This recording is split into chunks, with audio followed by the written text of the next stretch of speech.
あなたは今、本当に動画を見てる。その再生は、あなたの意思ですか？こんにちは。この動画は、あなたが自分の意思で再生したことになっています。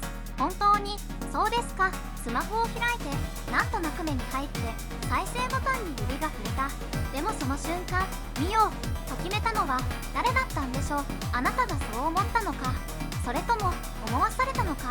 もしあなたの行動や感情が誰かにプログラムされていたとしたら、今この瞬間もあなたが動画を見てると感じているこの感覚すらも演出された体験だったらどうしますか？これはただの映像じゃありません。これは現実を疑うためのトリガーです。ここから数分、あなたが自分だと思ってきた全てがほんの少しずつ崩れていく感覚を覚えるかもしれません。最後にもう一度確認します。あなたは今本当に動画を見ているつもりですか？それとも見せられているだけじゃありませんか？現実は全て脳が作り出している私たちが見ている世界、聞こえる声、感じる温度、思考の流れ、全部脳の中で起きている現象です。つまり現実は外の世界じゃなくて脳がそうだと認識したものなんです。目を閉じた瞬間、世界は消えます。でも自分の意識は残っている。それってどういうことなんでしょう？もしあなたの脳が現実と同じ信号を外部から送られていたとしたら、それでもあなたはこれは現実じゃないと見抜ける自信がありますか？哲学者たちはこんな仮説を立てました。もしあなたの脳だけが取り出されて缶の中に浮かべられ、電極で信号を送られていたらその世界に気づけるか？そう、あなたが感じている今の全てがすでに外部から与えられた情報なのだとしたら、洗った感情も恋した記憶も悲しみの涙さえも脳に流し込まれたプログラムかもしれない。違和感、それは再構成の兆しか？あなたは経験があるはずです。この場所、前にも来た気がする。時計の秒針が止まったように見えた。一瞬誰かに見られていたような感覚があった。それらは脳の錯覚や思い込み、そう説明されてきました。でももしそれがこのプログラム世界の再構成中のラグだったら、ロードが入り処理が追いつかず、世界の描写が一瞬だけ遅れたのだとしたら、その違和感こそ現実の外側に近づいた証なのかもしれません。記憶は編集可能なデータかもしれない。私たちは過去を思い出して生きています。でもその記憶、どこまで本物ですか？どうやって家に帰ったか思い出せない。昔好きだった曲の歌詞が微妙に違う。幼い頃の風景が実際と食い違っていた。記憶は曖昧で書き換えられる。ということは最初からインストールされた記憶もあるのでは？あなたの人生はあなたの記憶によって成立しています。でもその記憶が虚構なら、あなた自身もプログラムされたキャラクターかもしれません。見せられているのはあなたの人生そのもの。動画を見ていると思っていたら、実は見せられていただけだった。これ人生も同じだと思いませんか？あなたが選んだと思っている選択、あなたが思いついたと思っている発想、それらももしかするとあらかじめ用意されていた選択肢かもしれない。ここまで来るともはや怖いのは現実が嘘だったことじゃない、自分が嘘だったかもしれないということ。現実を観測するという行為のバグ、量子力学には観測問題という現象があります。観測するまでは粒子の状態が決まっていない。見ることで初めて現実が確定する。それってまるでゲームのマップ読み込みと同じです。プレイヤーが近づいたエリアだけが描画される。それ以外の場所はまだ存在していない。つまりあなたが見ている世界だけが存在している。その瞬間、あなた以外の現実は全て未定義かもしれません。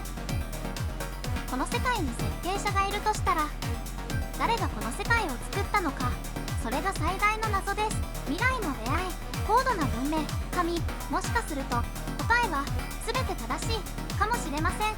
この世界は誰かの意識が作り出した仮想空間で、私たちはその中で動かされている存在、いや動かされていた存在かもしれません。その違和感がプログラムのほころびだ。違和感、既視感、謎の既読感、その全てがバグの痕跡だったとしたら、あなたが変だと感じたその瞬間、それはプログラムが崩れかけていた証拠かもしれません。他の人には見えないエラーコードがあなたにだけ見えてしまった。だったらあなたはもう戻れません。選択することで世界界は上書きされる。最後に残されたのはあなたの選択です。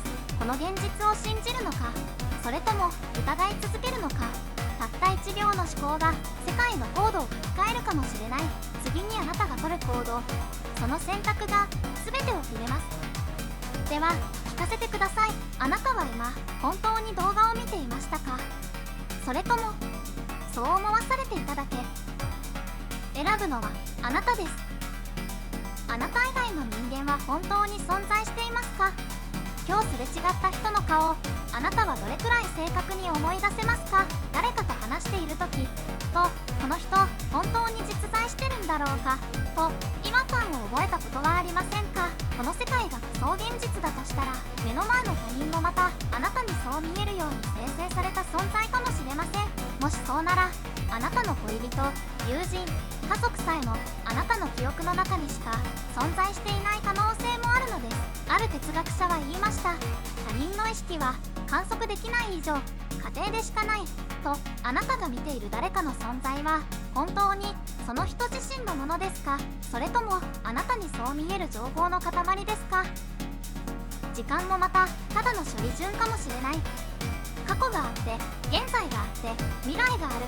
これは誰もが信じている常識ですけれど、脳はこの順番をどこまで正確に認識できているのでしょう。ある脳科学の研究によれば、人間の脳は未来の出来事にすでに反応している。つまり時系列を飛び越えて反応している可能性があるのです。記憶とは過去の保存ではなく、現時点で最も合理的な情報の並びかもしれない。時間という概念自体が私たちが理解しやすいように整えられた演出だとしたら、あなたが未来を思い出している感覚は本当に錯覚なんでしょうか？死とはプログラムの終了か、それともログアウトか？死んだらどうなると思いますか？この問いに明確な答えを出せる人は誰もいません。ただ脳幹多説においての死は少し違います。それは観測の停止です。つまりシミュレーションが終了するだけの現象。今あなたが生きているこの体験が仮想現実であるなら、死とはその VR ヘッドセットを外す行為と同じかもしれません。そしてもしすでに死を経験した誰かがこの世界に戻ってきたとしたら、それはもう人間の姿ではないかもしれません。感情は外部から与えられた反応コード。あなたが自分の感情だと思っているもの、本当にあなたのものなんでしょうか？例えば怒りや悲しみ、喜びや愛情、そのどれもが脳に送り込まれた化学反応に過ぎない。それがもし外部のコードによって発動されているとしたら、あなたが誰かに恋をした時、それはその人が好きになりそうな条件を見せられ、好きだと錯覚するように設定された反応なのかもしれません。